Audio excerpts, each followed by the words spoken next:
6 meses antes del bombardeo del Palacio de la Moneda, el pueblo chileno enfrenta elecciones para renovar el Parlamento. Las fuerzas políticas se presentan divididas en dos bloques. Por un lado, la oposición de centro-derecha, formada por los partidos Demócrata Cristiano y Nacional. Por el otro, los partidos de izquierda, agrupados en la Unidad Popular, que apoyan un parlamento para Salvador Allende.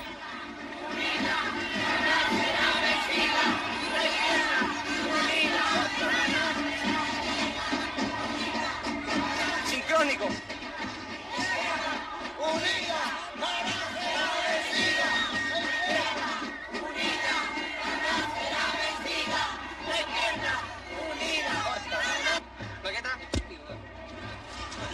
Señor, buenas tardes. ¿Qué opina usted de la selección del domingo? ¿Quién va a ganar? Bueno, yo soy político, así que no opino. Señora, buenas tardes. ¿Qué cree usted que va a ganar el Pues, domingo? la oposición tiene que ganar. La oposición. Claro. No, no,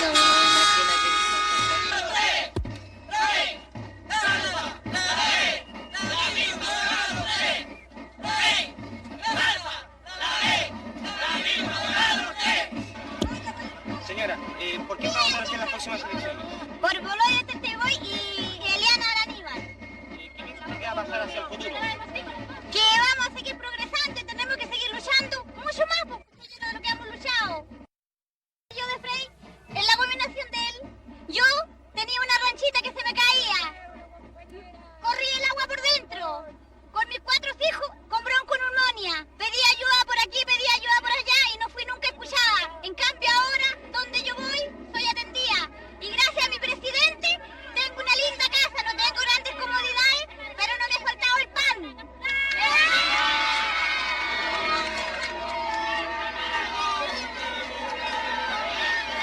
Jubilado. Soy jubilado. Ningún gobierno haya hecho lo que hizo este gobierno. ¿Quién va a ganar el domingo? Yo creo que la Unidad Popular, porque los trabajadores tienen que decidir el destino de Chile. ¿Qué piensa usted de la democracia cristiana? Yo creo que la democracia cristiana es un partido que siempre han defendido los intereses de su clase, nunca de la clase de los trabajadores. Muchas gracias. Para acá, flaco, al bote con huesillo. Permiso, perdón, compañero. Compañero, ¿quién va a ganar el domingo? No sabría decirle quién. ¿No sabría decir? No, señor. ¿No tiene idea? No tengo idea. ¿Leo diario usted? Leo yo. ¿Quién va a ganar el domingo? La UP. Yo, 25. El 45. La Unidad Popular va a ganar por una cantidad abrumadora de votos, porque este es el gobierno de los trabajadores, el gobierno del pueblo, y el pueblo se ha dado cuenta de los beneficios que reporta el socialismo para la ciudadanía entera. Gracias, compañero. ¡Corta! Señor, buenas tardes. ¿Cuál es el porcentaje que le da usted a la Unidad Popular? La verdad de las cosas es que la Unidad Popular va a ganar, porque tiene actualmente, partimos nosotros en el 1970 con 36%. Nosotros ahora actualmente, con todo lo que vemos y la gente que está con el pueblo, que está con el compañero Salvador Allende, nosotros tenemos asegurado desde el 43 para arriba, el 43% para arriba. Señora, buenas tardes. ¿Por quién va a votar? Yo voy a votar por Boloya Teteboy y Eliana Araníbal. ¿Qué porcentaje usted le da a la Unidad Popular? Más del 40%. ¿Qué piensa usted del desabastecimiento? Yo no creo que haya desabastecimiento porque yo todavía no bajo ni medio kilo.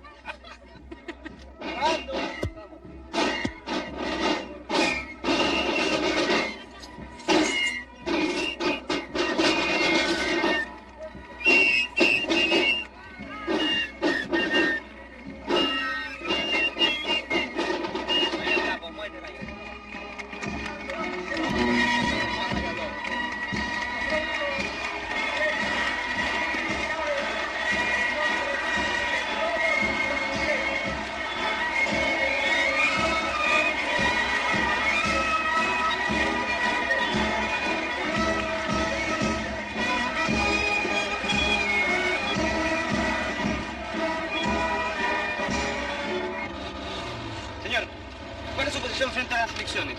Que la Unidad Popular saca menos del 20%. ¿Qué piensa usted para adelante? Y de todas maneras vamos a seguir fregados, eso no va a la verdad.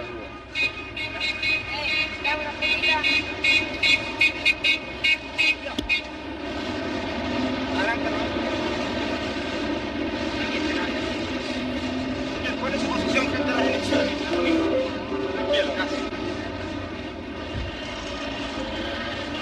¿Cuál es su posición frente a las elecciones del domingo? De todas maneras, el triunfo de la oposición, el Partido Nacional sobre todo. ¿Qué piensa usted para el futuro? Que Chile tiene que ser surgido con en libertad y en democracia. Señor, buenas tardes. ¿Cuál es su posición frente a las elecciones del domingo? Yo creo que es un plebiscito y que el domingo Chile va a decidir si quiere marxismo o quiere libertad. ¿Qué piensa usted para el futuro? Hacia adelante, más allá de las elecciones. Pienso que la única solución es cambiar este gobierno, ¿Usted cree en el camino de las elecciones o por otro camino? el camino de las elecciones. Muchas gracias. Bien, sigamos. Señor, buenas tardes. ¿Cuál es su posición frente a las elecciones del domingo? Bueno, yo creo que le vamos a dar una paliza al Frente Popular que va a quedar pero todo hecho ceniza. ¿Usted cree en la vía electoral o en otro tipo? En la vía electoral siempre. ¿Qué porcentaje le da usted a la Unidad Popular y al Partido Nacional? 30 por 70. ¿Qué piensa usted hacia el futuro? Al futuro, que Chile siempre ha tenido un futuro promisor. Muchas gracias. De nada. Señora, buenas tardes. ¿Cuál es su posición frente a las elecciones? Jarpa y Alessandri, ¿Cuáles son sus preferencias especiales? el Partido Nacional de todas maneras. ¿Usted cree en la vía electoral o en otro tipo de camino? Yo pienso que debe ser una línea firme, que no estemos nunca más jugando con el pueblo ni con nada. ¿Qué posibilidades ve usted para más para adelante, más allá de las elecciones? Trabajar todo lo posible para reconstruir Chile. Muchas gracias. Señor, ¿por quién va a votar usted el domingo? Por Jalpa, señor. ¿Quién va a ganar las elecciones? En las elecciones, Sí. la oposición muy lejos. ¿Qué porcentaje le da usted? Un 65% por lo menos. ¿Qué cree usted después de las elecciones? ¿Qué va a pasar en Chile? Después de las elecciones, el gobierno tiene que respetar la mayoría, señor. Bien. ¿Usted está con el camino electoral o por otro tipo de camino? Por el camino electoral. Muchas gracias. Bien. Gracias. Constitucionalmente al presidente. ¿Cómo? Que se acuse constitucionalmente al presidente y lo saquen el 21 de mayo mismo. Porque tiene destruido, molido. Y este es un gobierno corrompido y degenerado, señor. Degenerado y corrompido. Inmundo. Comunistas asquerosos tienen que salir todos de Chile. El 21 de mayo tendremos, gracias a Dios, el gobierno más limpio y lindo que hayamos tenido, ganando con la democracia y sacando a estos comunistas marxistas podridos. Malditos sean. ¿Cuáles son sus preferencias dentro de la oposición? Ay, el candidato, Jarpa y Gustavo Alessandri, ¿Qué señor. porcentaje le da usted de ganancia? Mire, mi ideal es el 100%, pero en realidad va a ser el 60 y tanto por ciento.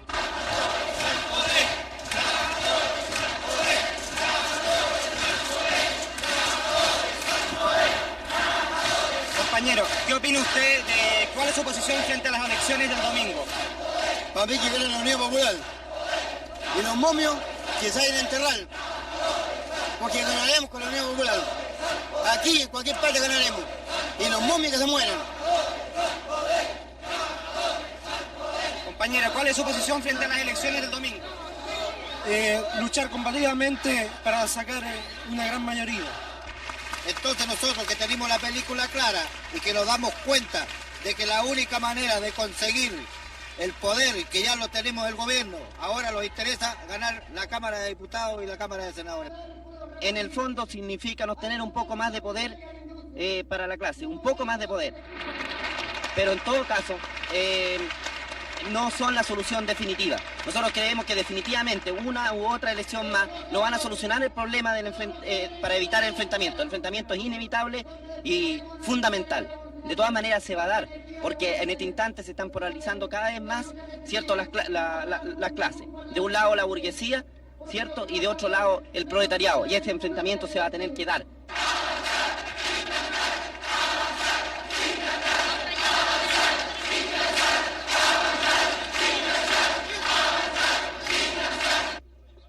Como es habitual, las Fuerzas Armadas garantizan el orden durante las elecciones.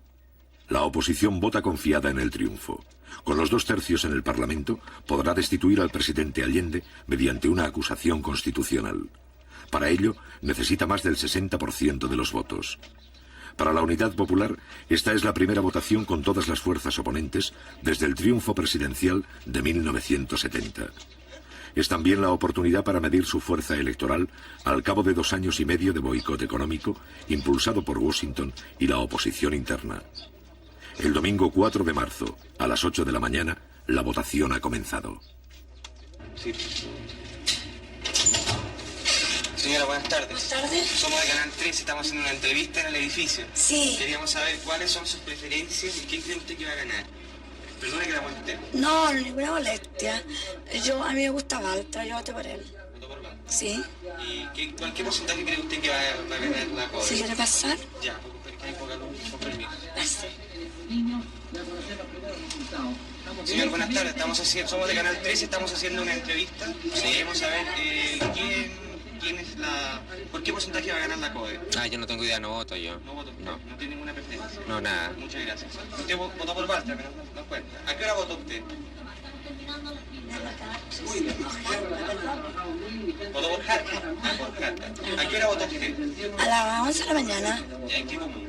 Niño, al Estadio Nacional. ¿Y qué le parece a usted el acto de venir? ¿Qué impresión tiene?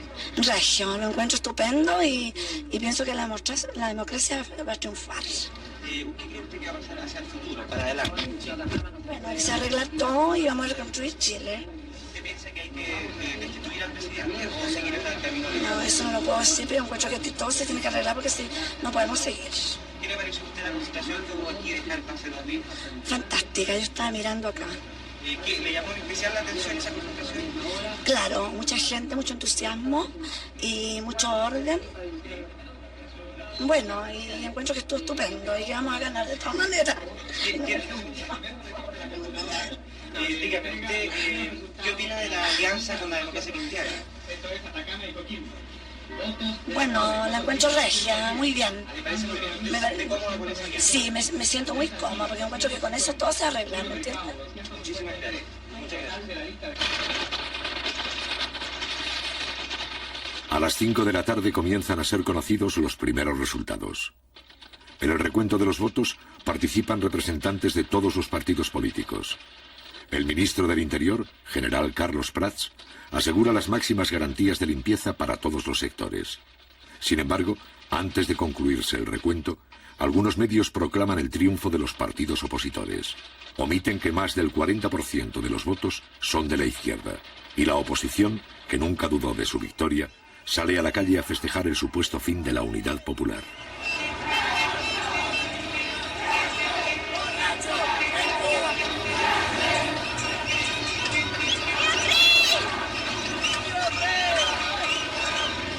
¿Qué opina usted de la elección? Ganamos ahora, estamos ya sobre el 60%.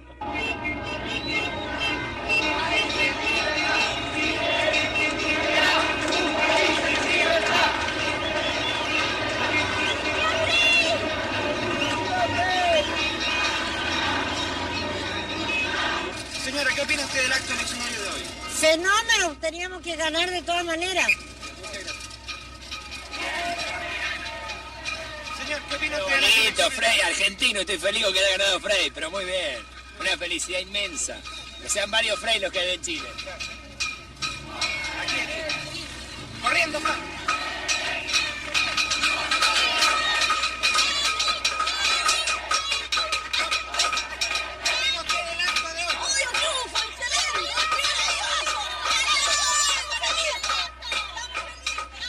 ¡Es todo un éxito! ¡Estamos felices, encantadas! ¿Qué cree usted que va a pasar hacia el futuro? Plebiscito y vamos a ganar las elecciones. El señor Allende se va a tener que ir inmediatamente a este país. ¿Intentamos la Constitución Constitucional? Lógico. De todas maneras, hasta luego.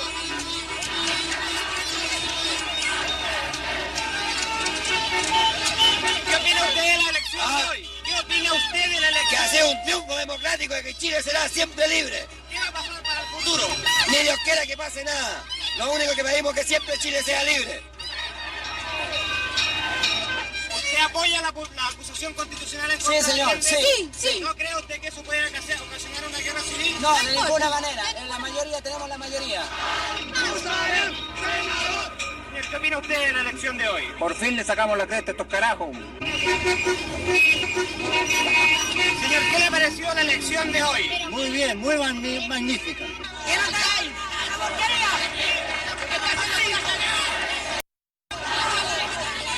Perdóname que te diga yo, es una cosa macanuda, una cosa esplendorosa. La UP se fue a la porquería, por no decir otra cosa. Perdóname que te lo diga. ¿Cuál es su candidato preferido? Frey. ¡Musalem! ¡Senador! Yo soy Alfonso Carrasco Cerda, presidente de los jubilados del Banco de Chile. Considero que hemos defendido la democracia y la libertad de Chile. Muchas gracias. ¿Me gustaría agregar algo más? Sí. Saludo a toda la gente que ha contribuido a liberar a nuestro país.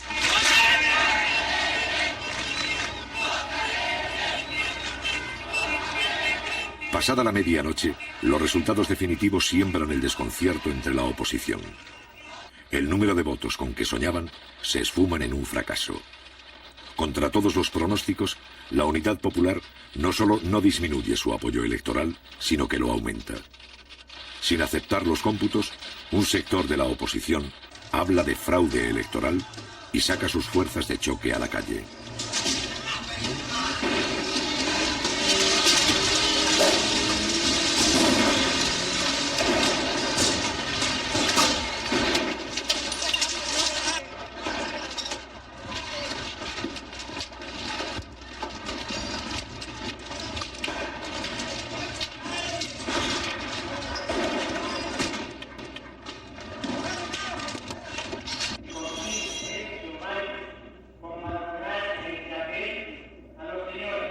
Días más tarde, el Tribunal Calificador de Elecciones, controlado por la oposición, se ve en la obligación de confirmar los resultados oficiales. Los partidos oponentes quedan muy lejos de los 2 tercios con que soñaban para poder destituir a Salvador Allende. La Unidad Popular sube al 43,4% del electorado y aumenta su número de parlamentarios. Obtiene así un apoyo sin precedentes al cabo de 2 años y medio de mandato.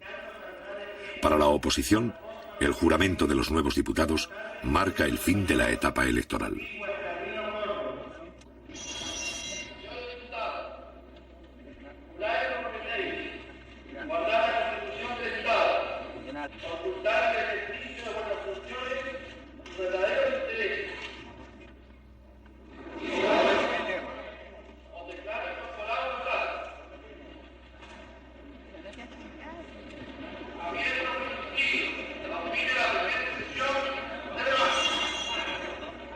De ahora en adelante, la Casa Blanca y la oposición chilena comprenden que los mecanismos de la democracia representativa ya no les sirven. Los votos que obtiene la coalición de gobierno demuestran que en Chile los anhelos de cambio social no han retrocedido, a pesar de los millones de dólares que ha invertido el gobierno norteamericano. Después de marzo, la estrategia de la oposición democrática será, paradójicamente, la estrategia del golpe de Estado.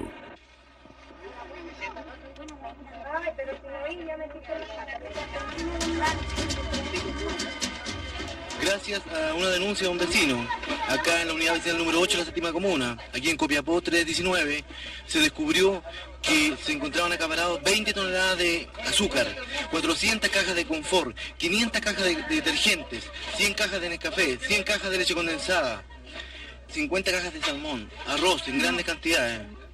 Claro, esto va a ser vendido acá a los vecinos de este sector, que ya se han agrupado una gran cantidad. Seguramente esta venta va a durar aproximadamente unos 3 días. El gobierno fortalece las JAP o juntas de a los vecinos de este sector, que ya se han agrupado una gran cantidad. Seguramente esta venta va a durar aproximadamente unos 3 días. El gobierno fortalece las JAP o juntas de abastecimiento y precios.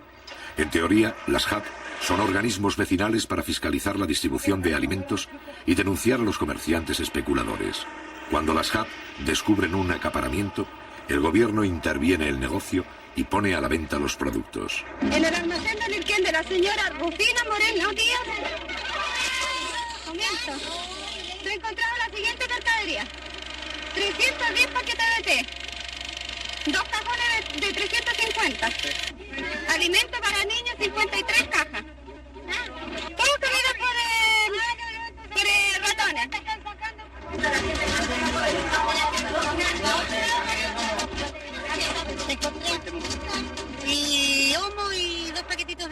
porque no traía más que 100 escudos nomás lo que tenía yo para comprar mercadería, no tenía más, no podía llevar más. Bueno, yo por lo menos tengo 10 niños, señor, y ando mañanas enteras perdiendo buscando para comer.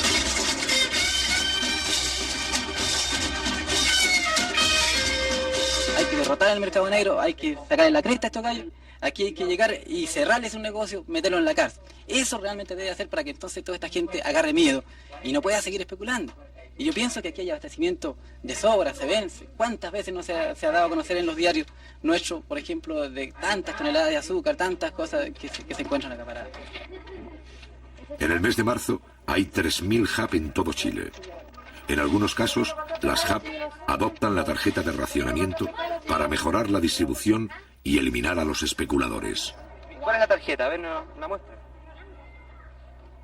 Esta es la tarjeta de racionamiento, ¿ves? Yo tengo 14 raciones. Aquí te dan 2 calugas de caldo, o sea, 4 calugas cuando llegan, ¿ves? O si acaso llega más, dan más. Igual todas esas cosas, el café, la leche, todas esas cosas son racionadas. ¿Pero a usted le alcanza con eso? Sí, nos alcanza, y si no nos alcanza, lo hacemos alcanzar comprando otras cosas, otros artículos. Vamos a buscar la verdura que compró. Los principales objetivos de la oposición y del bloqueo norteamericano son desarticular la entrega de alimentos, agotar los stocks de reserva y sabotear las siembras para aumentar la escasez de productos de primera necesidad. Sigamos por aquí. En parte, estos problemas se superan con organización. ¿Aceite hay, señora? Mire, están pasando el aceite, no sé si hoy día habrá, pero yo saqué hace 3 días atrás el aceite. ¿Le gustaría decirle algo más a otras compañeras de otras provincias? Nosotros estamos haciendo una película. Yo al menos aguantaría todo lo que pasa para que en el futuro esté mejor, por lo menos mis hijos, así que no alcanzo yo. Estoy conforme con este gobierno. ¿Le gustaría hacer algo más? No, nada más, pues. Gracias luego por la entrevista.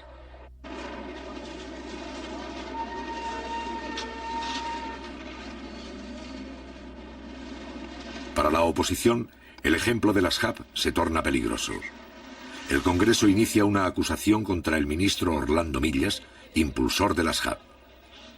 La oposición empieza a utilizar la mayoría simple del Congreso para desautorizar al gobierno. Aquí se acumulan los documentos que registran las acusaciones. En este caso, para cumplir con los procedimientos reglamentarios, la oposición designa a uno de sus diputados para interrogar a un vecino, miembro de las HAP. ¿Qué funciones realizan en la práctica? ¿Cómo se materializa ese organismo HAP que usted dice? Ese organismo HAP, yo me parece que dije que es una organización de gente, de pobladores, trabajadores, dueñas de casa, que se juntan, que a través de una reunión ellos quedan facultados para poder controlar en cierto modo, más que ver si acaso existe o no existe el suficiente abastecimiento en un villorrio. Eso es lo que quiero que me explique, te tengo que decir esto para que ustedes se orienten lo que yo quiero. Claro. ¿Me entiende? No es por... No, sí, por eso yo le estoy orientando sin que implique lo que le estoy contestando, que yo lo induzca a decir algo, ¿me entiende? Claro. Bien claro, que me gusta ser muy honesto en mi posición. Miren, nosotros en ese sentido, a mí me parece que la función de la organización esta, HAP, es el papel de saber exactamente de que la gente reciba la suficiente abastecimiento para todo el grupo familiar que hay en el villorrio. A pesar de que la oposición no consigue probar nada, la acusación va a seguir su curso. El mecanismo se repetirá con otros altos funcionarios del gobierno. O los ministros claudican o son expulsados. Mediante las acusaciones, la oposición abre un conflicto de poderes entre el Parlamento y el presidente de la República. En todos los casos, un representante de la izquierda va a demostrar la fragilidad legal de estas acusaciones. En consecuencia, el ministro de Estado solo responde de sus actos y conductas frente al presidente de la República, que lo nombra y lo remueve, y no está sometido en la calificación de la conveniencia u oportunidad de sus actuaciones al parecer de la mayoría del Congreso. Ese juicio político solo le es permitido en el régimen chileno al presidente de la República. Y en el caso concreto del ministro señor Millas, titular de la cartera de Economía que estamos analizando en esta acusación constitucional, no puede usarse la acusación constitucional para decidir si es buena o mala la política de abastecimiento que el ministro impulsa, la política de control de precios que impulsa, o la forma en que entiende que debe orientarse las tareas de producción, abastecimiento y distribución general de la economía chilena. Por lo tanto, no solo es una acusación constitucional inválida, ineficaz, ilegítima, sino que es una acusación constitucional que vicia, que atropella, que viola el terreno que la propia Constitución reconoce al presidente de la República en cuanto a sus prerrogativas y atribuciones esenciales. Días más tarde, en la Cámara de Diputados, se lleva a efecto la votación para expulsar al ministro Millas. Por 86 votos a favor y 63 en contra, la oposición destituye al ministro cuestionado.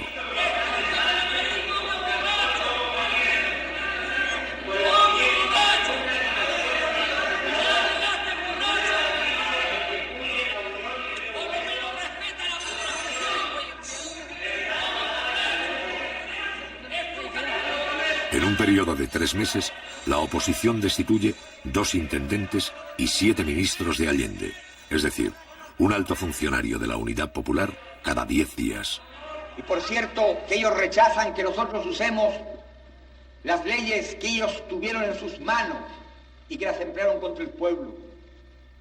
Y cuando nosotros lo hacemos para defender el gobierno legítimo y el avance de los trabajadores, nace entonces la actitud de resistencia de estos sectores que tienen todas las garantías, repito, de la realidad que vive nuestro país. Y este es un gobierno que no es socialista, es un gobierno popular, democrático, nacional, revolucionario, que debe cumplir un programa para abrir lo más amplio y rápidamente el camino al socialismo y a la transformación de nuestra sociedad.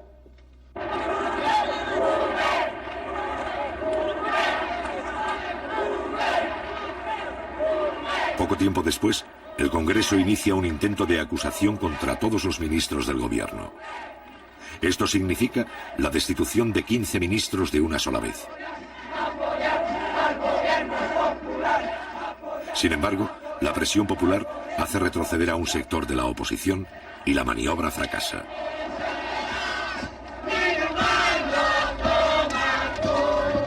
Un acto de masas, convocado por la Central Única de Trabajadores, repudia las acciones del Parlamento.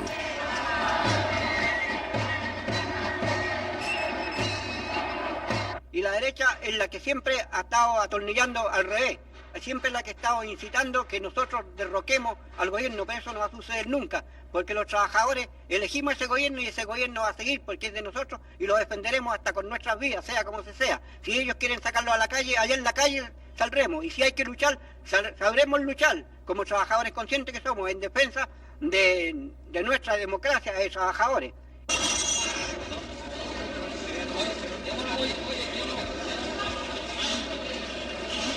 El 17 de abril, el gobierno resuelve expropiar legalmente otras 49 industrias que boicotean la producción. En respuesta, el Congreso presenta una reforma constitucional que invalida casi todas las expropiaciones hechas por el gobierno hasta la fecha. La Democracia Cristiana y el Partido Nacional afirman que, en este caso, el jefe del Estado no tiene derecho a veto, es decir, que debe promulgar la reforma y devolver las fábricas sin discusión. Esto significa que, por mayoría simple, el Congreso desea recortar a Salvador Allende atribuciones que otros mandatarios de Chile tuvieron. Y estos señores de la derecha, está bueno que se den cuenta ya que están sacando fabulosos sueldos y no hacen nada, solo hacen convulsionar al país. Y eso es lo que ellos piensan, convulsionar, pero se están pagando sumas fabulosas. Y nos encontramos con una sorpresa bastante grande al ver que nuestra fábrica, nuestra fuente de trabajo, está totalmente desmantelada en bodegas debido a que estos señores se robaron prácticamente las maquinarias. Nosotros no queremos saber nada con los patrones, absolutamente nada, porque hace tiempo que se van arrastrando de a poco, hasta ya hemos llegado el extremo de llegar a la intervención. Está comprobado que los industriales de esta industria han empezado con un boicot abierto a la producción y los trabajadores estamos en contra de eso. Bueno, yo lo único que opino es que esto se arregle luego y ojalá que el gobierno intervenga a la industria, porque ya con los industriales ya nosotros no podemos seguir trabajando. ¿Cómo le llamaban a esta fábrica? Este le llamaba la cárcel, a causa de la mentalidad feudal que tenían nuestros patrones. Y los compañeros del ramo de otras industrias, a causa de esta presión, nos llamaban la cárcel de Santa Elena.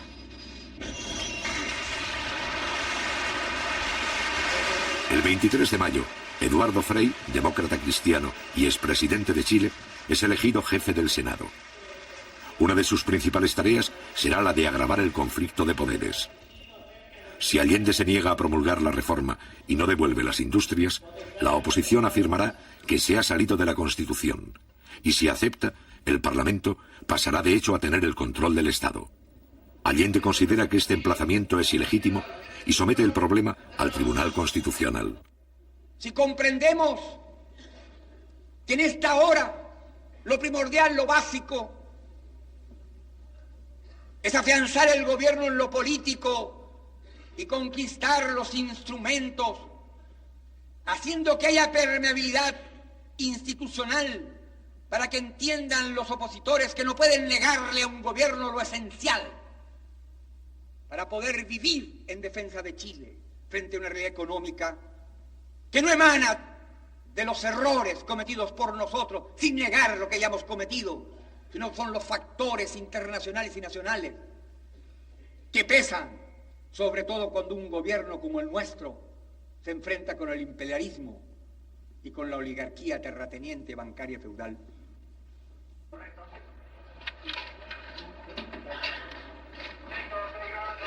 Los señores diputados que rechacen la proposición les ruego levantar la mano.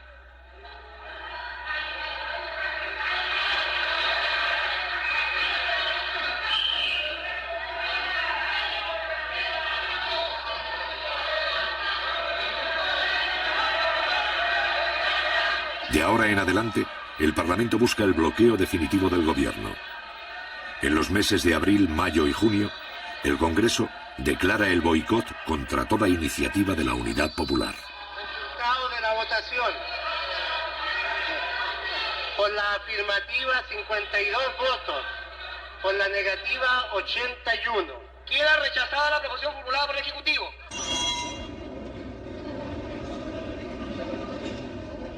La ley para castigar los delitos económicos es rechazada.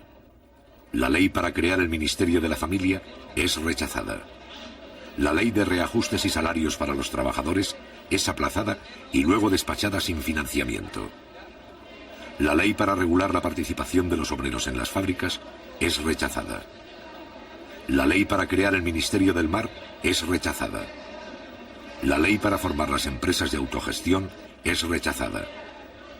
En el transcurso de algunos meses, otros 20 proyectos de ley son desfinanciados.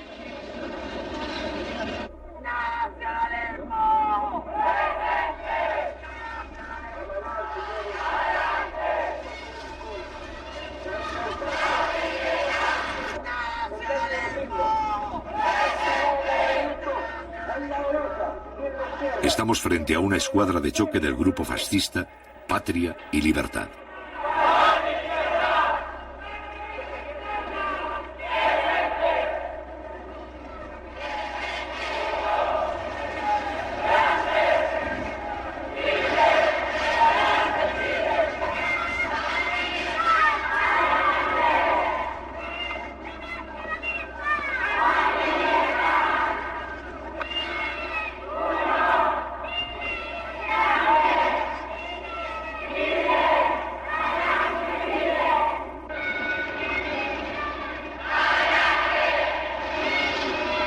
El conflicto institucional por sí solo no es suficiente para justificar un golpe de Estado. También es necesario provocar la violencia y el caos social. Este es el objetivo principal de esta organización. Patria y Libertad constituye una ínfima porción del movimiento de masas de la derecha, pero su ideología fascista gravita sobre algunos partidos opositores y las Fuerzas Armadas.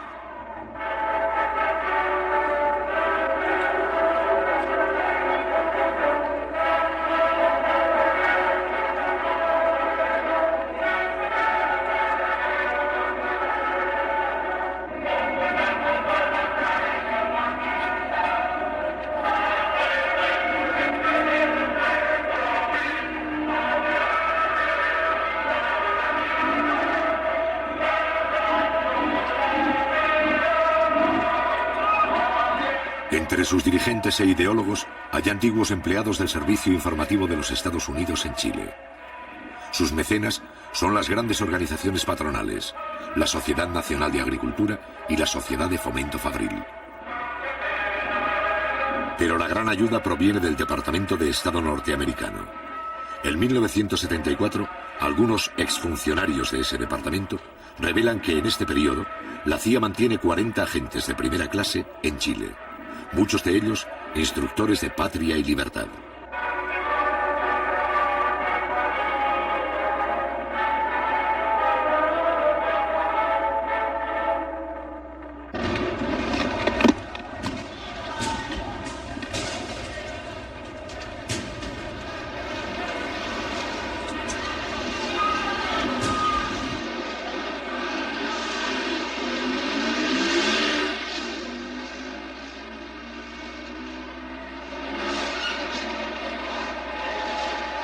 En el mes de abril, la oposición encuentra un pretexto para continuar la agitación social. El gobierno ha presentado un proyecto de reforma educacional para democratizar la vieja estructura docente. Sintiéndose amenazada, la oposición moviliza sus fuerzas de choque.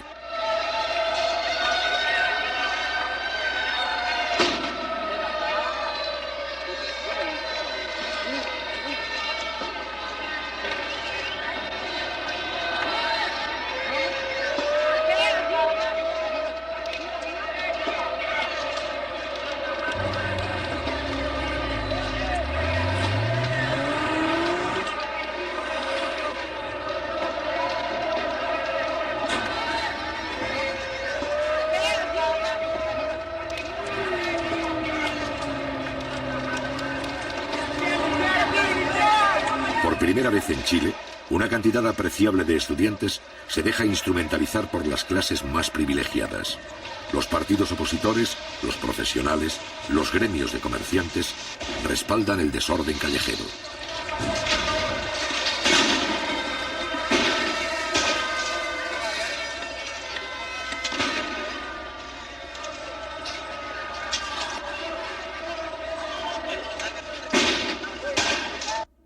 Está bueno de estar a la defensiva. Está bueno que seamos títeres de la reacción, porque las cuestiones de aquí en adelante, compañeros, tenemos que hacerlas realidad. Y los problemas conflictivos tenemos que enfrentarlos duramente. Y frente a quien se nos ponga por delante, debemos atacar. Y no vamos a salir a la calle, compañeros, a pelear con los niñitos de la derecha. Que eso se encarguen los carabineros y se encarguen los milicos de chiflar de unos pocos. Nosotros después vamos a ver cómo vamos a enfrentar al Estado. Es un Estado burgués y que alguna vez tendremos que derrotarlo. Hemos visto el día de ayer varios sectores reclamando por diferentes cosas y utilizando a compañeros de clase la reacción chilena en situaciones de distribución propiamente tal. O sea, lo que los compañeros plantean sobre la situación de distribución, sobre la ley de reforma agraria, sobre la estatización de los monopolios de la distribución. Yo creo que son cuestiones fundamentales que ya los trabajadores debemos plantearlo, que pedir un plebiscito en cosas de esta calaña, y no en la situación que la reacción lo está planteando, y con movilización efectiva de los trabajadores, porque ya no podemos estar aceptando esta escalada día tras día. Esta situación lo venimos viendo, dijimos en octubre, que iban a preparar uno nuevo más. Lo están calcando porque no tienen siquiera iniciativa para cambiar los hechos como los crearon en octubre. Y ahora los trabajadores debemos salir a pararle el carro definitivamente a esta gente y exigir un plebiscito al gobierno en cuestiones fundamentales. ¿De qué forma nosotros vamos a atacar esta cuestión de la locomoción? Porque cada vez que se necesita atacar al gobierno, lanzan a la locomoción tal vez a un paro, ¿cierto? Porque están manejando a los choferes. Porque la mayoría de los choferes son desclasados, no reconocen gremio. Ellos lo único que se preocupan del porcentaje, de cuánto van a ganar. No van a reuniones sindicales, no quieren saber nada. Entonces son muy pocos los sindicatos que están andando bien en locomoción. Incluso los que andan bien todavía andan mal. Ante la amenaza del comercio de realizar un paro nacional la próxima semana, que se proceda inmediatamente a la estatización de los monopolios de distribución. Ante la amenaza de boicotear la producción y la economía, que se mande de una vez por todas y en paquete la requisición del resto de las empresas que están dentro de las 90 y que todavía no han pasado a poder de los trabajadores, que se integre inmediatamente a la clase obrera, a la planificación de la economía. No cabe la menor duda de que en este instante las resoluciones deben versar sobre el problema de la movilización fundamentalmente. Nosotros, es decir, como trabajadores de obras públicas, de la ANATE, creemos que, o sea, en este momento tenemos toda la gente dispuesta a marchar, a salir siempre al Congreso. ¿De hay alguien que objete la proposición? Parlamento. Compañeros, les pedimos a los compañeros de obras públicas si pueden contar con medios de locomoción, camiones, camionetas, para que puedan transportar a grupos de trabajadores que van a empezar a salir de la industria. Hay camiones, compañeros, hay camiones y micros. Hay camiones a disposición de las micros. Adelante, compañeros, a avanzar.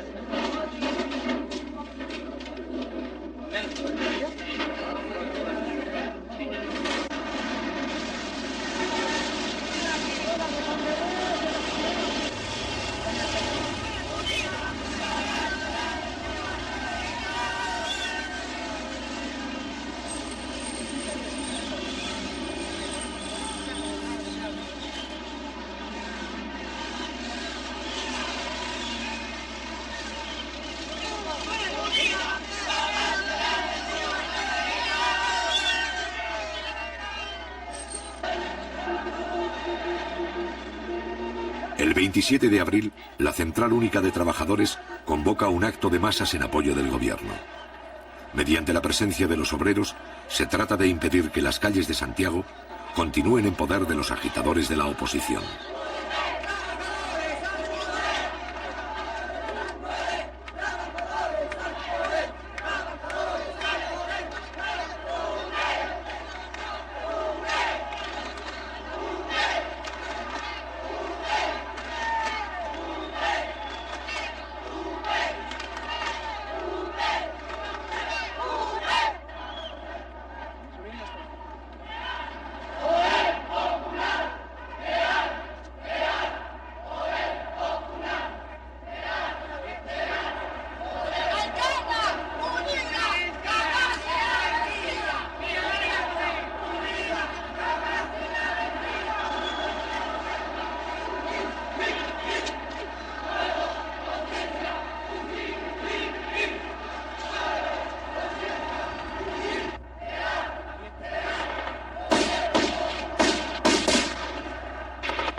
Cuando una columna de manifestantes pasa frente a la sede del Partido Demócrata Cristiano, es atacada por sorpresa. Desde las ventanas salen disparos que matan a un obrero, hiriendo de gravedad a otros 6.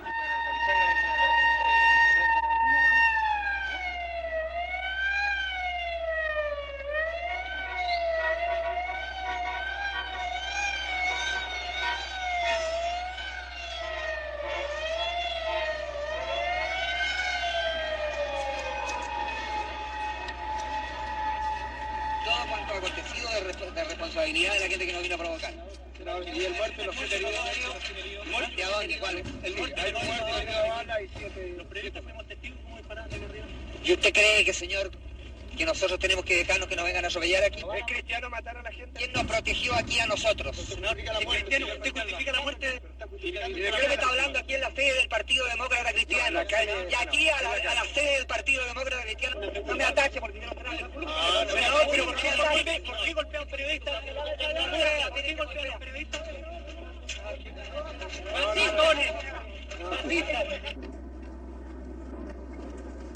¿Y cómo fue? ¿De dónde? ¿Cómo dispararon? ¿A qué hora? No está claro, eso está entregado a la investigación del tribunal. Pero en todo caso, eso es disposición del magistrado. El magistrado es el que manda aquí. En este caso, la policía y todo lo que es de orden público está al servicio del magistrado, al servicio del tribunal. Eso es lo que dispone el Código de Procedimiento Penal. La influencia de los grupos violentos se hace evidente en el Partido Demócrata Cristiano. Juan Hamilton senador del ala conservadora de ese partido, se niega a hacer declaraciones.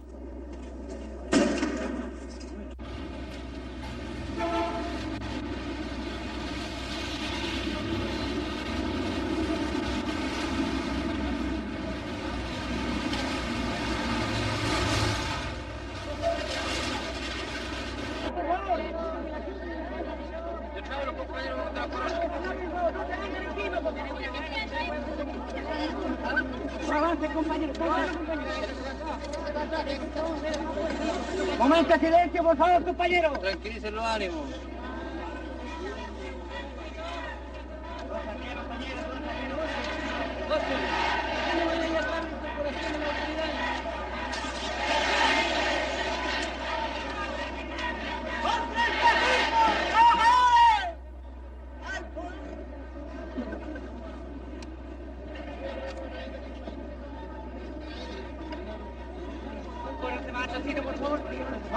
Está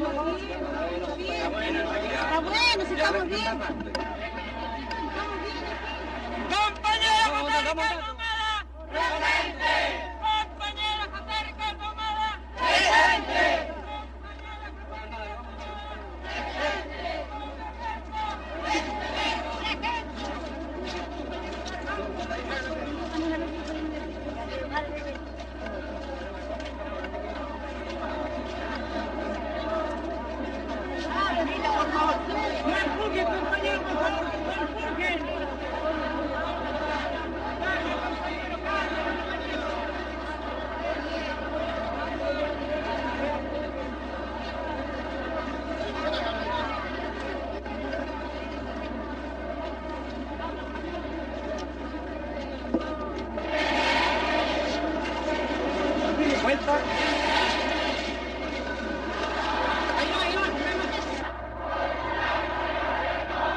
Mil personas acuden el 30 de abril a despedir al obrero caído. Considerando que todavía no están dadas las condiciones, la oposición da por terminada esta fase de agitación callejera.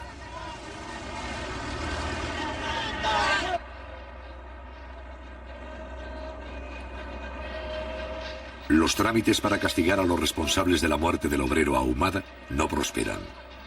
La justicia actúa con manifiesta lentitud. La Corte Suprema, de hecho, asegura la impunidad de los culpables.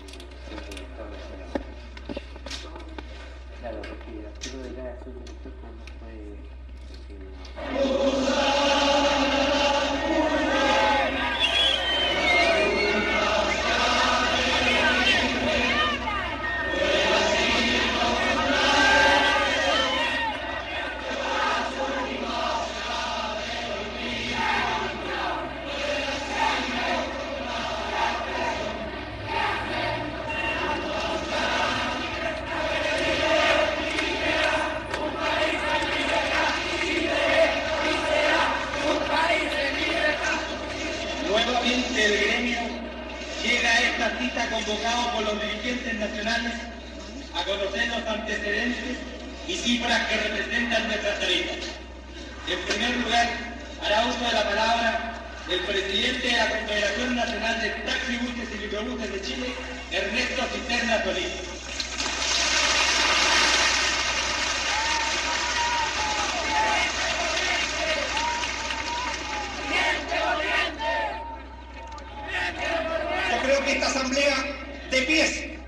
decirle al ministro que nosotros también estamos cansados de ver tanta ignorancia y tanta incapacidad para resolver.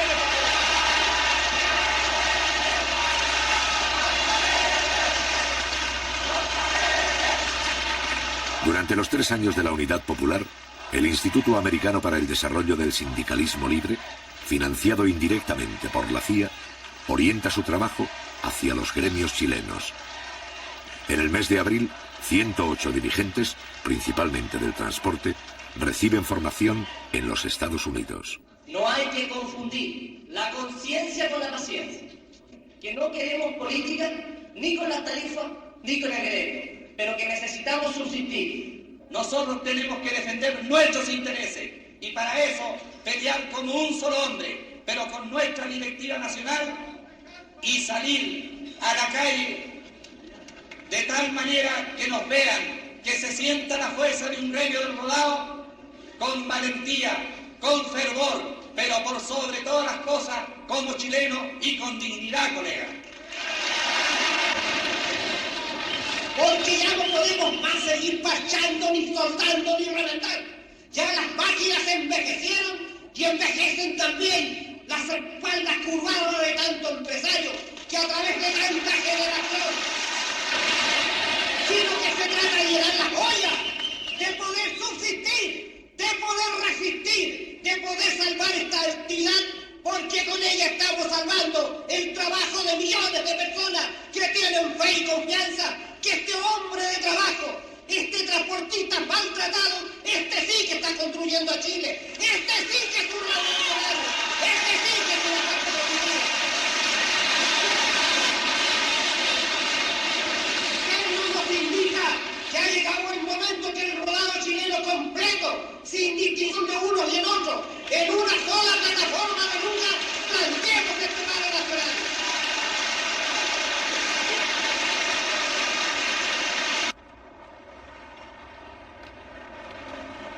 En el mes de mayo, una tercera parte del transporte colectivo está inmovilizado por falta de repuestos de origen norteamericano.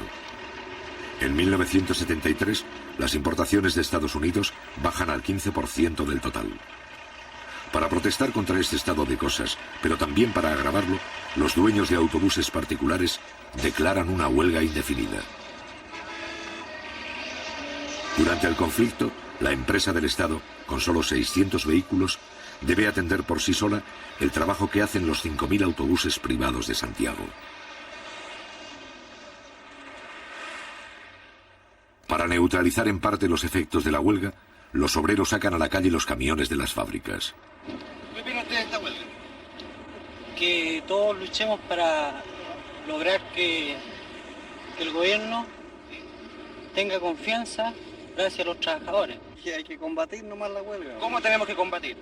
Siendo unidos, pues. ¿Cuánto caminó usted? 70 cuadras más o menos con mis 2 chicas que están allá afuera. ¿Usted qué opina? Bueno, yo creo que en este momento es cuando el pueblo tiene que demostrar la capacidad de lucha que se ha venido forjando a través de todo esto, a través de todo este proceso. Y aquí, como se está viendo, el sacrificio, no importa hacer cualquier tipo de sacrificio con tal de cumplir y seguir produciendo. ¿Alguien más quisiera opinar? La campaña que tienen los momis contra nosotros, el capitalismo, y todo el tiempo vamos a estar escasos de sueldo. Pero nosotros, los trabajadores, debemos tener confianza en eso y ser conscientes. ¿Qué opina usted? Mire, en realidad yo pienso que en mi calidad de estudiante se está al país paralizando de cualquier manera, por cualquier medio. Con el fin de hacer frente a un eventual paro de todo el transporte, se crea el MOPARE, Movimiento Patriótico de Recuperación, que agrupa a los transportistas de izquierda. Por su adhesión al presidente Allende, sufren atentados y sabotajes en nombre de la solidaridad gremial.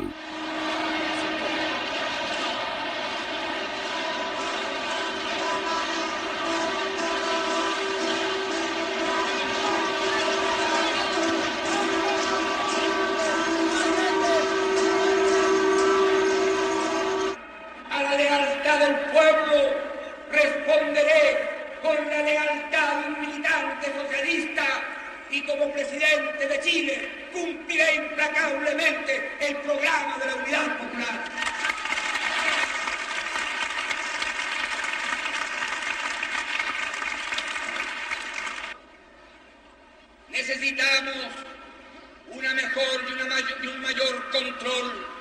en la distribución de los productos. Óiganlo bien, para aquellos que creen que yo a veces vacilo, hay que fortalecer el poder popular, los centros de madre, la junta de vecinos, la junta de abastecimientos y precios, los comandos comunales.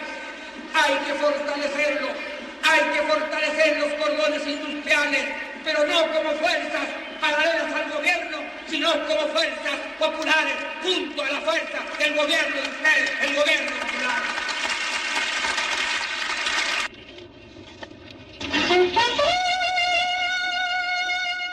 El 28 de mayo, los altos mandos, en retiro, envían una carta pública al presidente Allende, donde afirman que las Fuerzas Armadas se considerarán autónomas en el caso de que el gobierno quebrante la Constitución.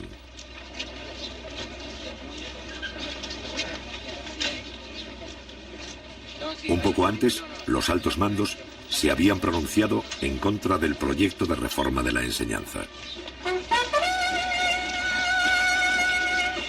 En esa ocasión, el contraalmirante Ismael Huerta declara: no podemos aceptar que los futuros soldados lleguen a los cuarteles convertidos en marxistas.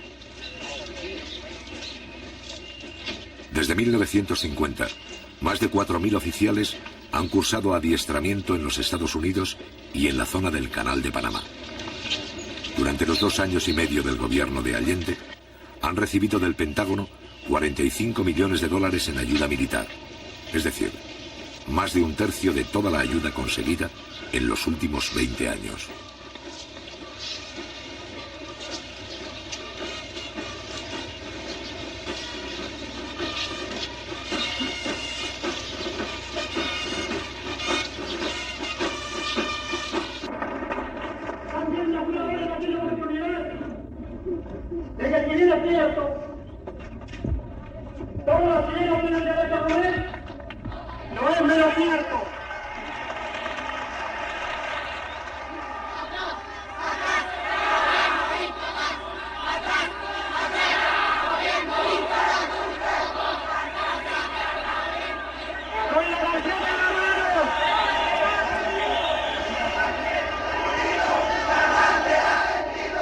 Por primera vez, la oposición arrastra a un sector del proletariado.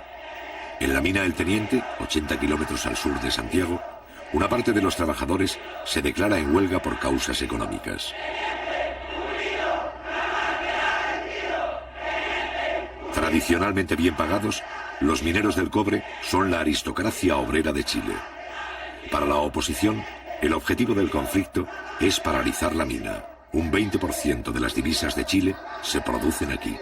Compañeros trabajadores, además de Canal 13 de televisión, se encuentra con nosotros la televisión francesa.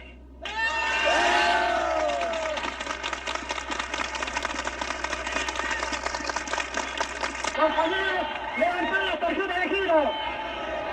Demostremos que aquí están todos los trabajadores.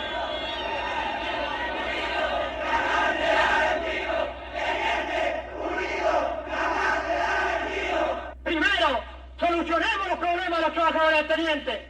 Y si quiera plata, podremos solucionar todos los problemas que hay en la ciudad del país. Pero primero están nuestros representados y después el resto del país. Eso nomás y muchas gracias.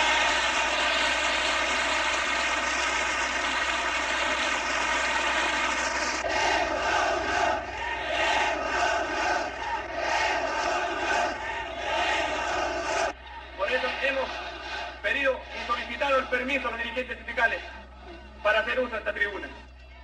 Como trabajadores de la Unidad Popular, discrepamos con los métodos que se están usando. Nosotros hemos dicho en todos los tonos que por sobre todas las cosas está primero la unidad de los trabajadores. La defendemos aquí y dentro de la alianza de los partidos de la Unidad Popular.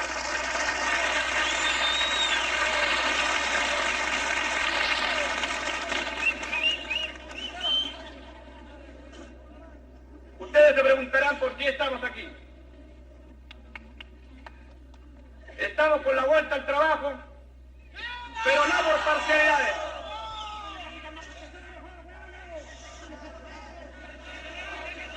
Compañeros, estamos por la vuelta al trabajo.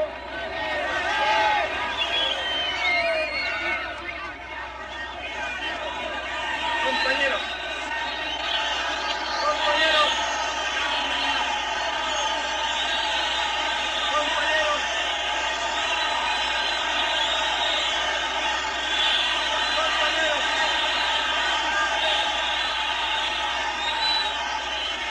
compañeros, no aceptamos que se siga usando la política del divisionismo. Compañeros, compañeros, compañeros,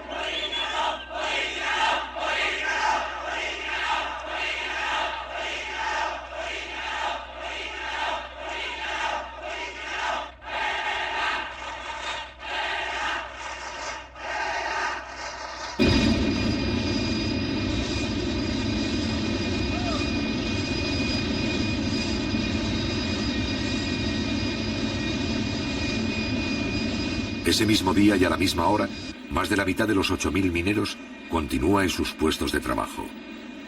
La mayoría de ellos cumple horas extras para mantener en funcionamiento las faenas básicas de la mina.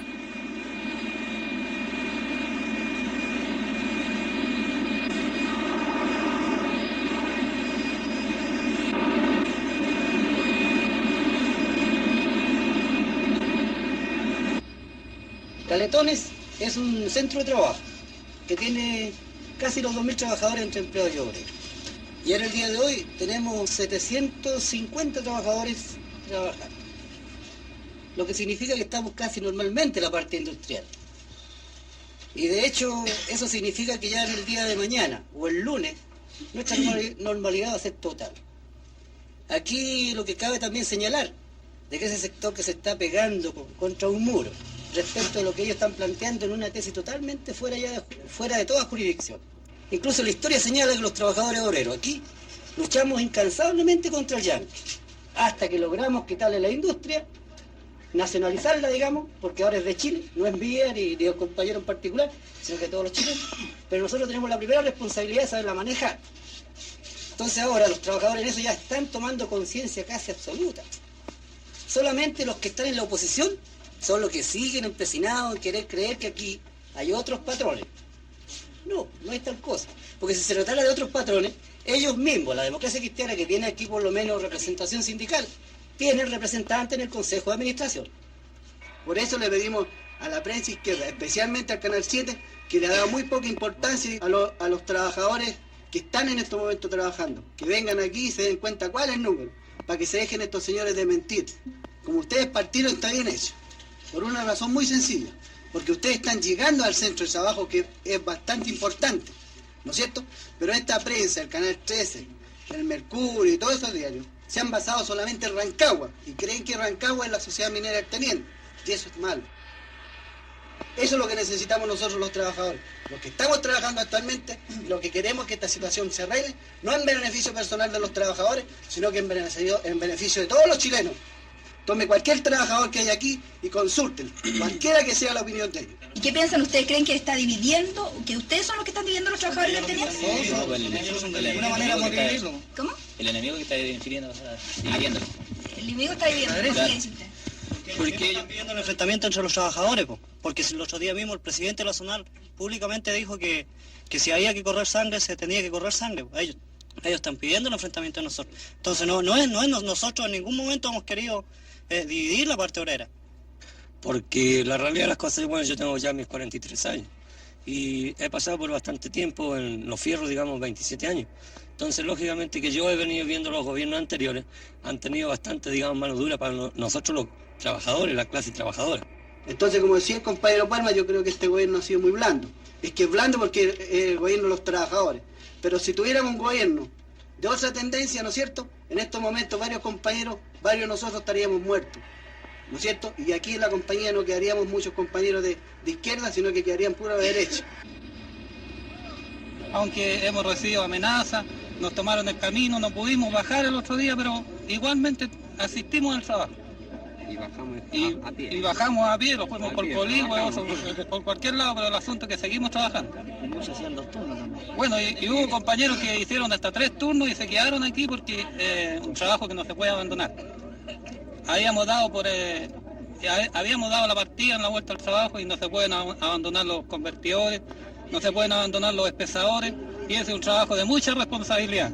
Porque hay muchos compañeros nuestros que no saben todavía por qué están parados. No saben la realidad de las cosas. Andan peleando con la fuerza pública porque un señor, ¿no es cierto?, se las da de gallo, ¿no es cierto?, y les grita y les canta y les baila y lo andan siguiendo como a Jesucristo. Yo creo que eso hay que hacerle conciencia a los compañeros trabajadores. Y esa es la labor de que tienen ahora nuestros compañeros dirigentes. Esa es la verdadera razón de todas las cosas. ¿Cómo se puede preparar rápidamente, compañero? Bueno, así como estamos ahora, porque ahora como empezamos a actuar en este paro, yo considero que estoy actuando bien. Yo soy responsable de lo que hago, soy independiente, igual como el señor Solís aquí, no tengo partido político, pero mi único interés es trabajar por el progreso de Chile y no por mi bolsillo nada más. Yo estoy consciente que si yo tengo un buen sueldo, también deseo que la gente que se paga con la plata del cobre tenga un buen sueldo también.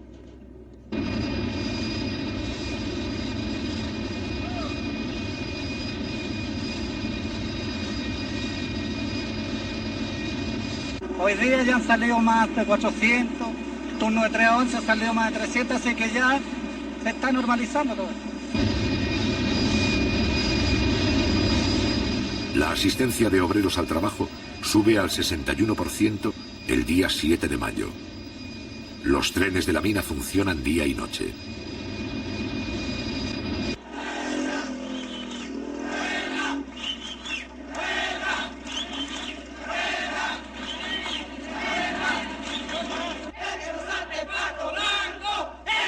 El sector huelguista, alentado por la oposición, rechaza 2 fórmulas de arreglo y continúa exigiendo una duplicación del reajuste de salarios.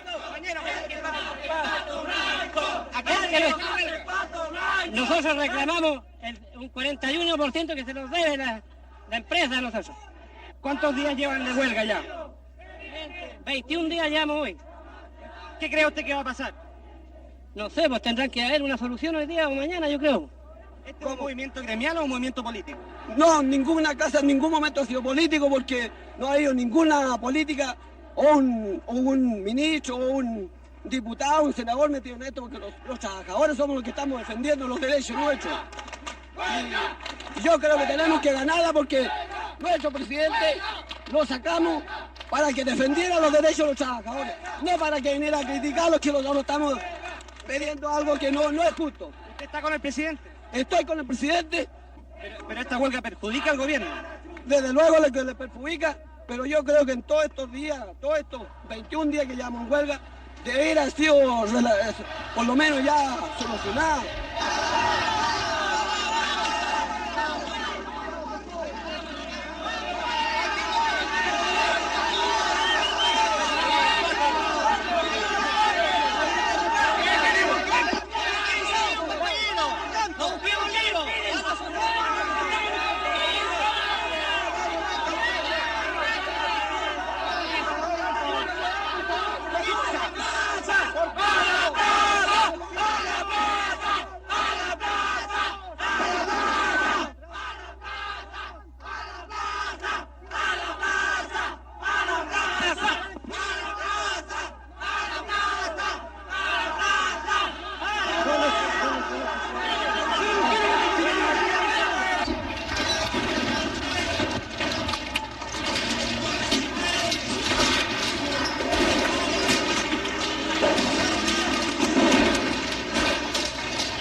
los dirigentes de la huelga, es importante que haya víctimas y acusar al gobierno de represión.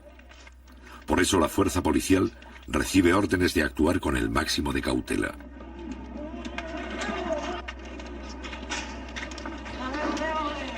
Como a pesar de las pedradas los carabineros retroceden, se produce un desconcierto. Mientras unos buscan continuar la pelea, otros piensan que es mejor apoderarse de las oficinas de la empresa minera. Hablé con el intendente y con el oficial. Vámonos a la empresa. Vamos para aquí. Yo fui a la intendencia a hablar con los trabajadores porque no queremos que mueran. ¿Quiénes representan a los trabajadores? ¿Ustedes o los dirigentes? Nosotros. Ahí están los dirigentes.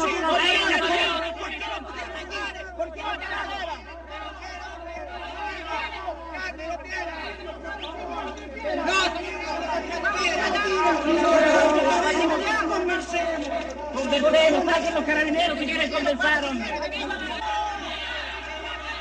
Y que por favor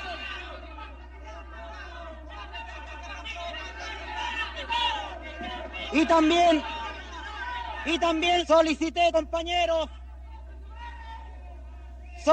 también compañeros que así con la misma responsabilidad de los trabajadores del teniente le estábamos pidiendo a los señores carabineros que guardaran también la misma compostura. Les pedí que por favor guardaran la misma compañeros compostura. De tal forma que yo quiero esta mañana, compañero, decir aquí que en la reunión que sostuviéramos con el presidente de la República el día 19,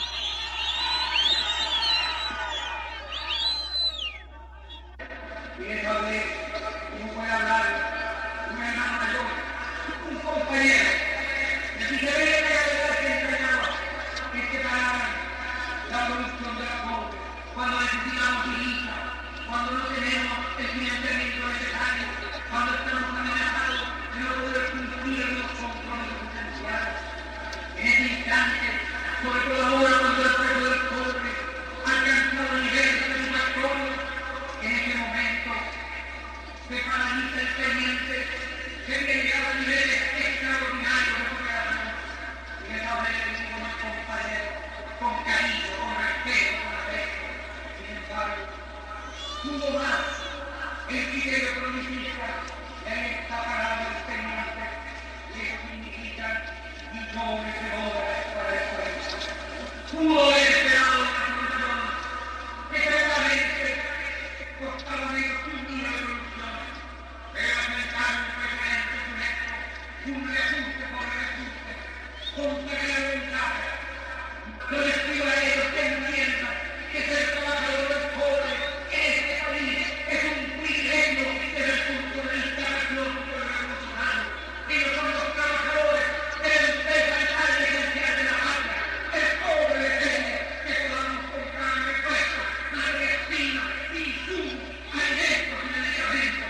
Yo les pido de ti, como compañeros revolucionarios, que revisen la actitud que nosotros proponemos, soluciones que signifiquen más ingresos sobre la base de producir más cobre y mayor productividad.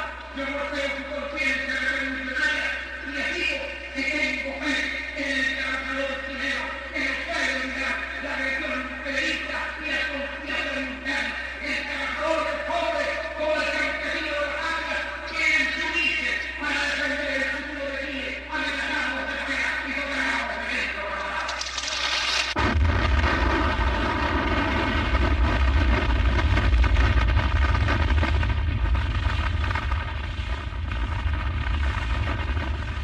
En la mina de Chuquicamata, el 16 de mayo, los trabajadores rechazan un paro en solidaridad con el teniente.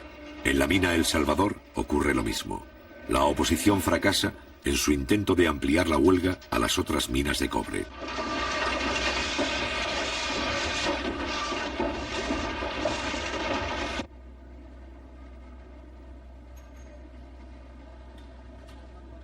El 6 de junio, el sector huelguista envía una comisión a Santiago. El Congreso, que justificó las represiones obreras de anteriores gobiernos, abre sus jardines para que los mineros reciban dinero y víveres. El Parlamento publica una declaración sin fuerza legal que da la razón a los huelguistas. Y mientras tanto, siguen llegando los donativos. Para los sectores más pudientes, ayudar a los mineros en huelga se convierte en una obligación. Estoy firmemente convencido que este conflicto va a tener una repercusión internacional. Porque aquí está en juego la firmeza de los trabajadores para defender su conquista. Y por otro lado está la posición del Supremo Gobierno, que hasta estos instantes ha hecho oídos sordos para solucionar este problema. Y el único culpable de esta prolongación de 37 días de huelga tiene nombre y tiene apellido. Esto es producto de la incapacidad de los ministros de Minería, del Trabajo y de los funcionarios de Codelco.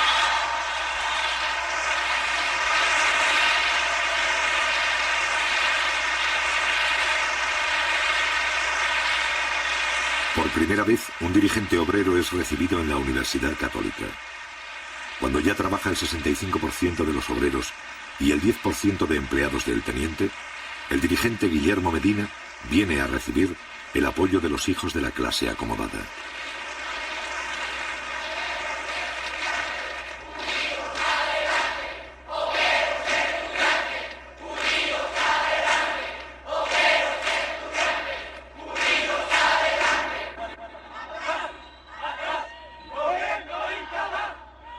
Los estudiantes de la Universidad Católica se convierten en los principales agitadores del paro.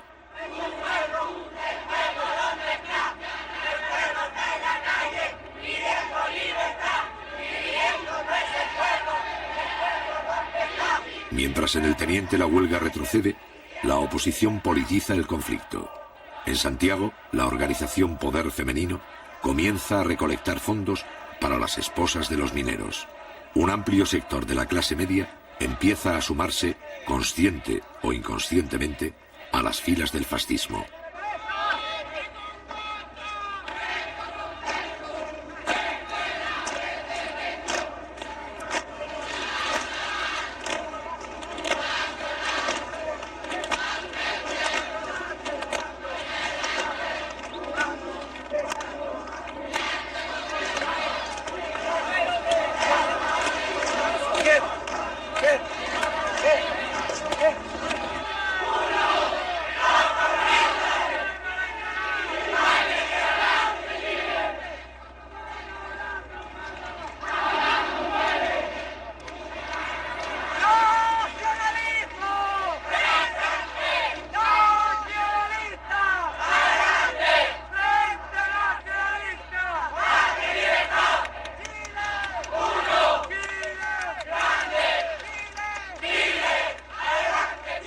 Al mismo tiempo, en la ciudad minera de Rancagua, se declaran en paro comerciantes, profesionales y transportistas, solidarizándose con los huelguistas.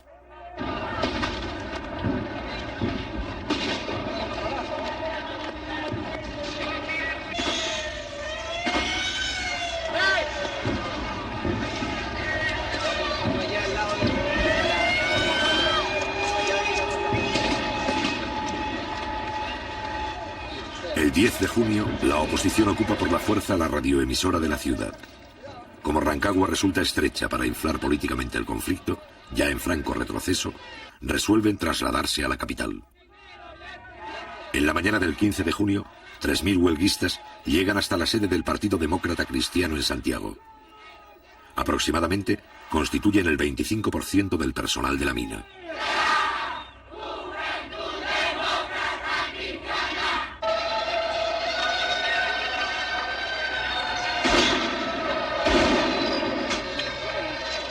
La oposición saca sus grupos de choque. El gobierno responde con la presencia policial y con la movilización de sus militantes.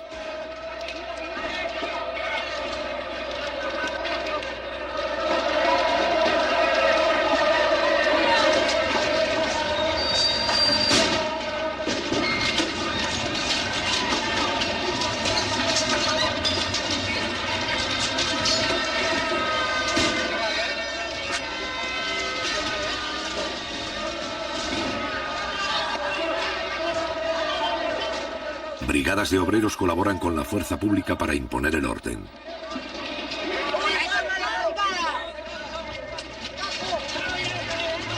Los agitadores provocan a la policía.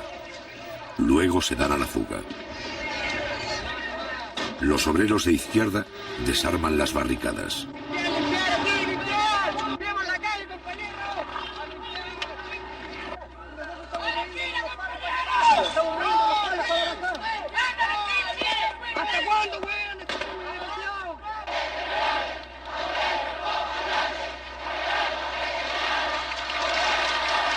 Al mediodía, los simpatizantes de la Unidad Popular se congregan frente al Palacio de la Moneda. La batalla callejera se prolongará hasta la noche.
De clase, porque estoy aquí donde mis compañeros de clase defendiendo el gobierno de los trabajadores. Estaré aquí hasta la muerte si es necesario.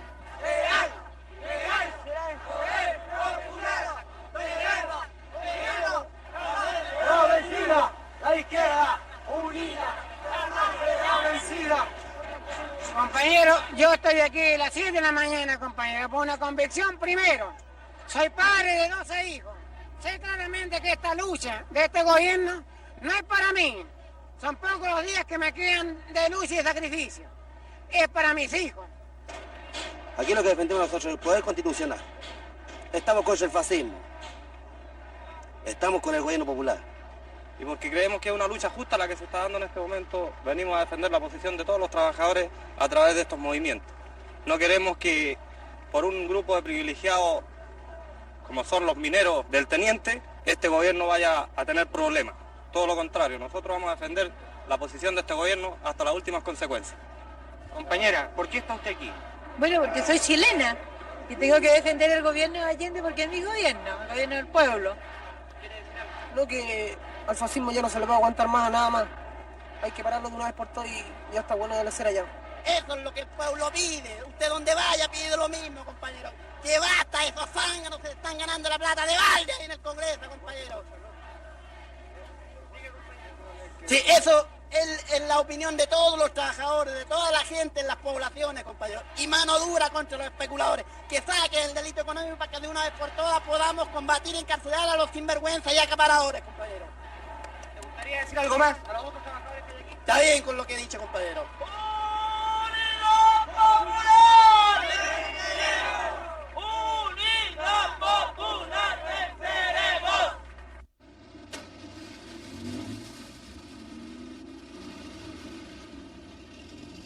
Al otro día, los últimos huelguistas se estacionan frente a la sede del Partido Demócrata Cristiano. Muchos de ellos vuelven esa misma noche a Rancagua. Entretanto, un grupo simbólico se traslada a la Universidad Católica.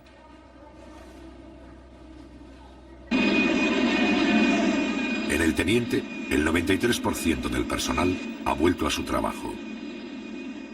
El día 21 de junio, la Central Única de Trabajadores convoca a una gran demostración de fuerza contra el fascismo.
Mientras en el centro de Santiago se concentra 500.000 de manifestantes, cerca de allí, vigilados por la fuerza pública, los últimos huelguistas siguen el acto desde los techos de la Universidad Católica.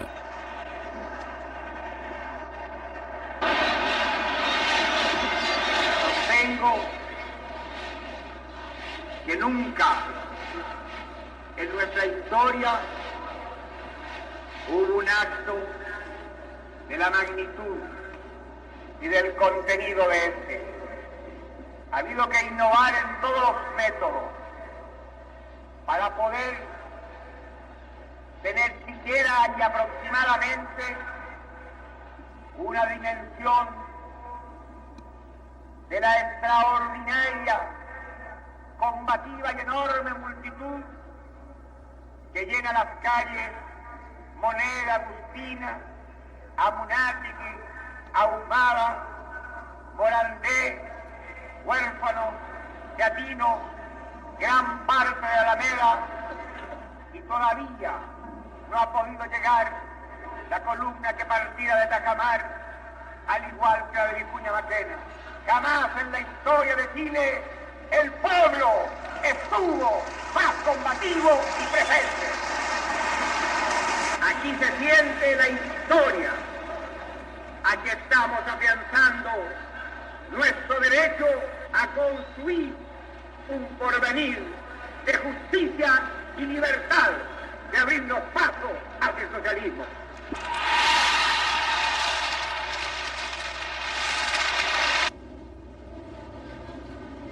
Una semana más tarde, la huelga del cobre ha terminado. El 28 de junio, los 500 mineros que ocupaban la Universidad Católica se retiran en pequeños grupos. En total, el conflicto ha durado 76 días y ha costado millones de dólares al Estado. Concluida esta huelga, se puede decir que los adversarios de Allende lo han ensayado casi todo para derrocar su gobierno. Solo les falta un recurso.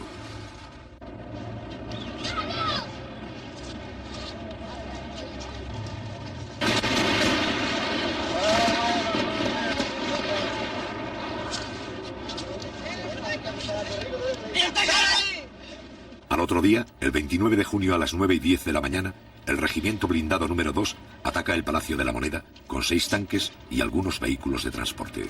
Cuidado.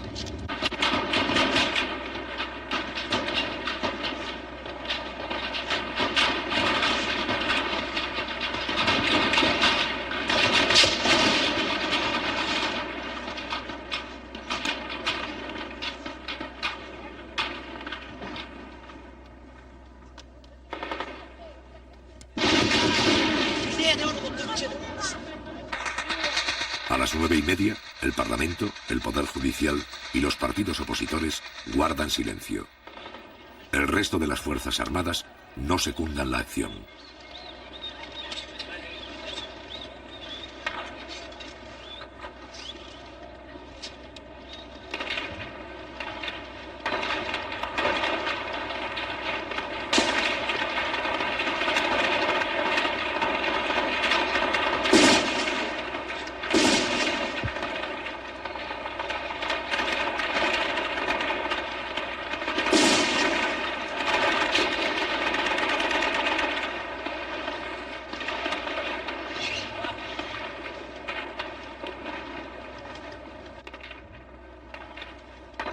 Un poco más tarde, Leonardo Henriksen, camarógrafo argentino, filma su último plano.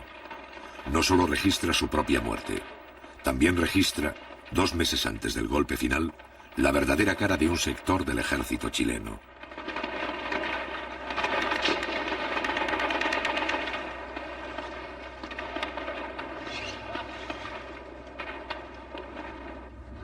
Cuidado, cuidado.